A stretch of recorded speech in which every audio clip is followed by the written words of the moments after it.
जी हाँ दोस्तों, आपको अवगत कराना है ग्राम सभा डेढ़ावल से प्रधान पद हेतु आपका अपना भाई बेटा संतोष तिवारी उर्फ मोनू को अपना अमूल्य वोट देकर भारी से भारी मतों से विजयी बनाए, वह कामयाब बनाए।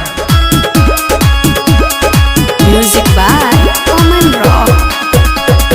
हर माँ का बेटा है बहनों का भाई, जनता के हक की ये लड़ता लड़ाई, जनता के हक की ये लड़ता लड़ाई। हर माँ का बेटा है बहनों का भाई, जनता के हक की ये लड़ता लड़ाई।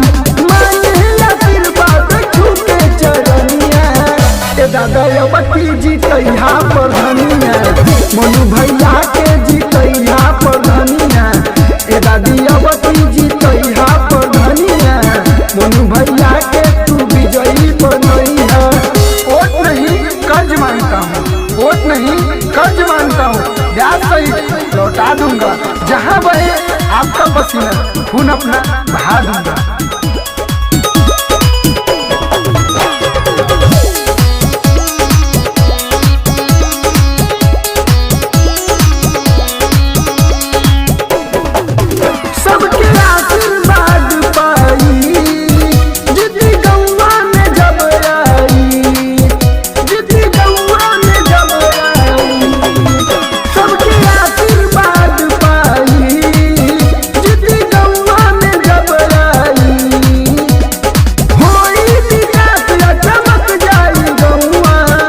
चाची अब की जीतैया चुनौआ, मोनू भैया के प्रधान बनैया।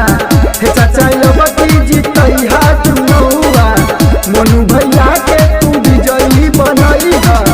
जिंदा रहे चाहे जान जाए, जिंदा रहे चाहे जान जाए, वोट उसी को देना जो आपके सुख दुख में काम आए।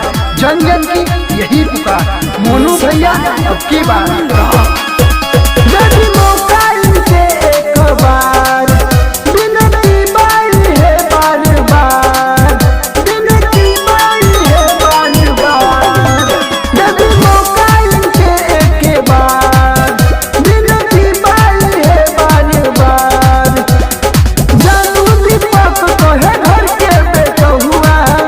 भाभी अब की जीतैया